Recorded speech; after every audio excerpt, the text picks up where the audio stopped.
Hey guys, welcome back. I know it's been a bit of a long break, but wanted to just give an update, kind of what's going on specifically with the Cub Lo-boy, and also the super clean winner, randomly selected from the comments from the video a few back. Elmore Steven, 1973. Reach out to me, get in touch. My contact info's in my channel description. Get in touch with me. Super Clean wants to send you something. Okay. So it's gotten cold here. So one thing I done over this weekend is put in this little heater. It's supposed to be able to heat 900 square feet. This shop is about 770 something or other.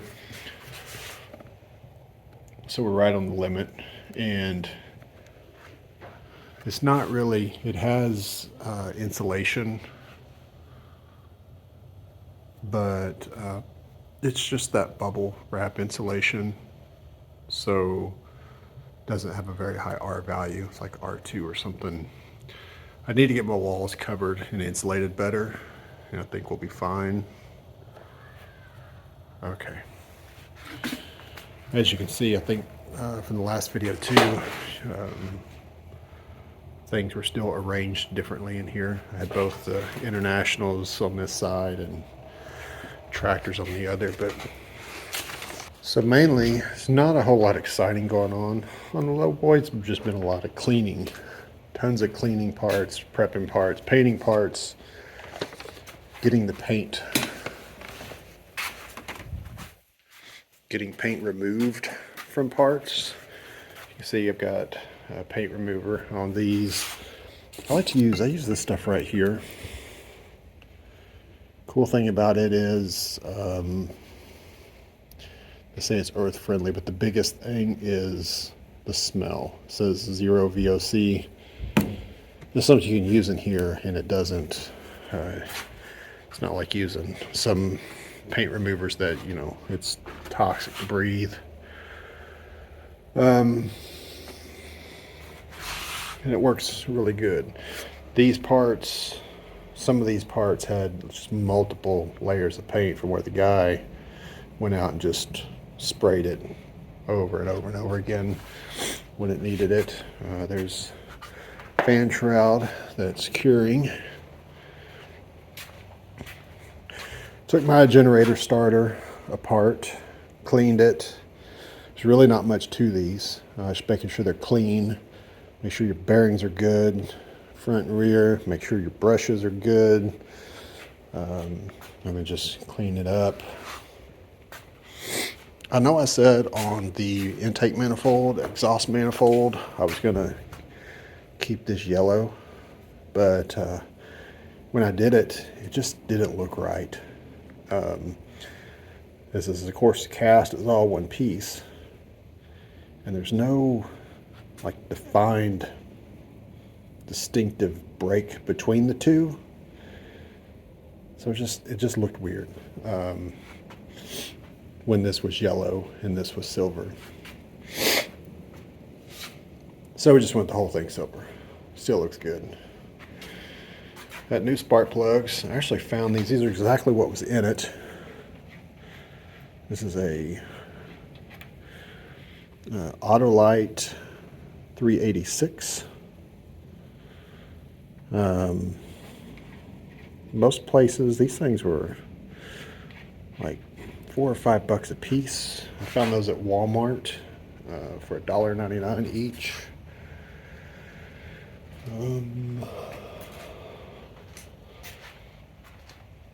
And that's about it for now. Gonna be getting close, probably, maybe, I think I said in the next video, on the last video, probably be starting this up, but it's probably gonna be the next one or maybe the one after that. Just depends on how far we space them out. Oh, new radiator hoses. Thanks again, Hamilton Bob's, where I got these from. Probably the most reasonable price. from anywhere I saw. The thing that I want to kind of focus on is getting the console back in it so I can kind of get the steering. I'm gonna have to get a new steering wheel. This steering wheel's in terrible shape. Every time you touch it, it gets black all over your hands, which I think I saw Hamilton Bob's has those too. So I've started stripping the paint off this.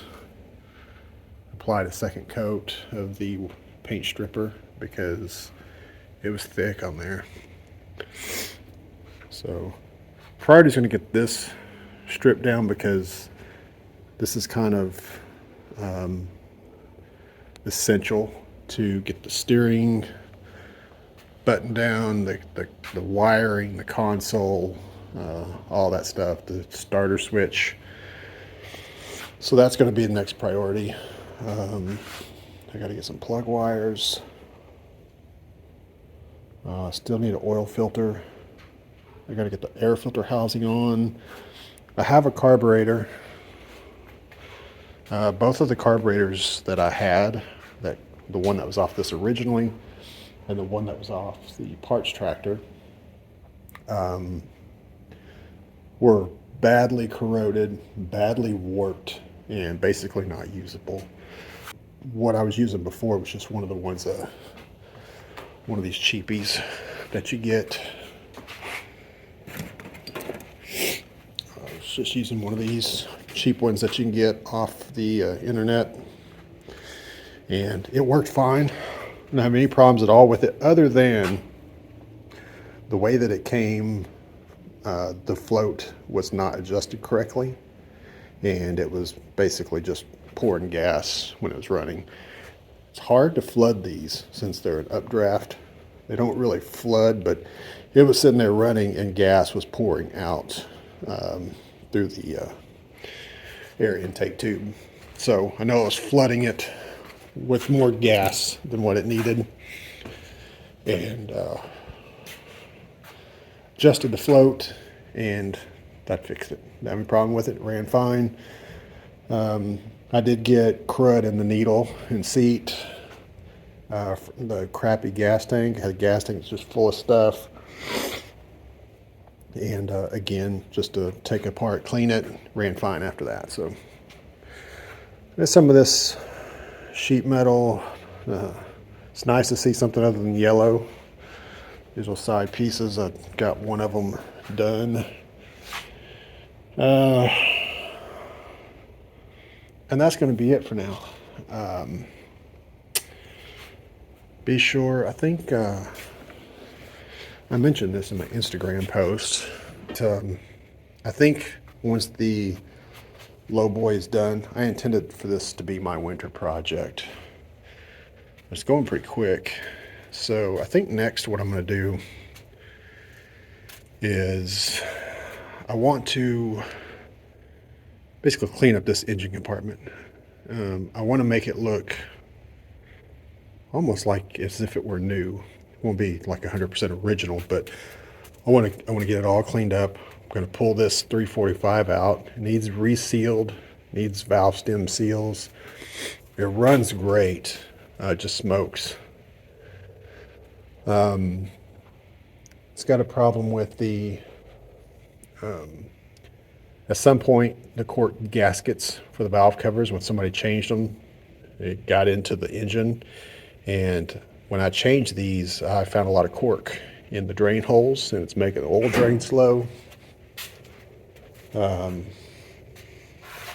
that really, when that valve cover can't drain fast enough, starts to fill up with oil, if you got bad oil seals, and it really starts to smoke. It's not just a startup smoke. After it's been running for a few minutes, it'll start to smoke heavy. So we'll get this all cleaned up though. Kind of what I want to do with this truck is I want it to look brand new under the hood, and I want it to look brand new on the inside, which pretty much is about 90% of the way there. I've done new back window and seal. Still needs a front windshield. That's got new carpet. It's dark. new seats, new steering wheel.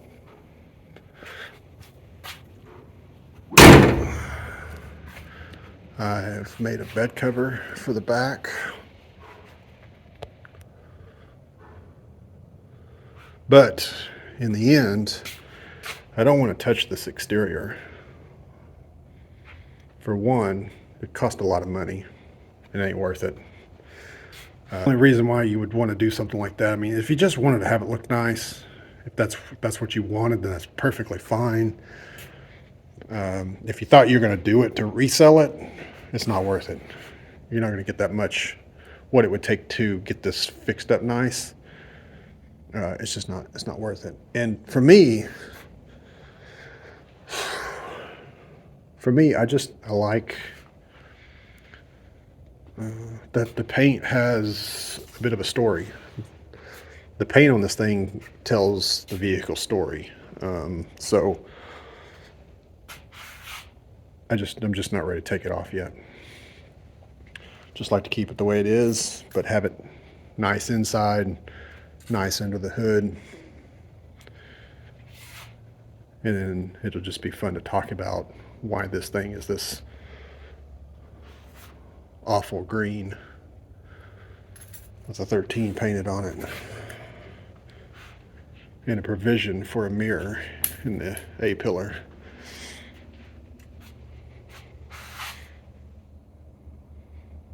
Just keep it interesting.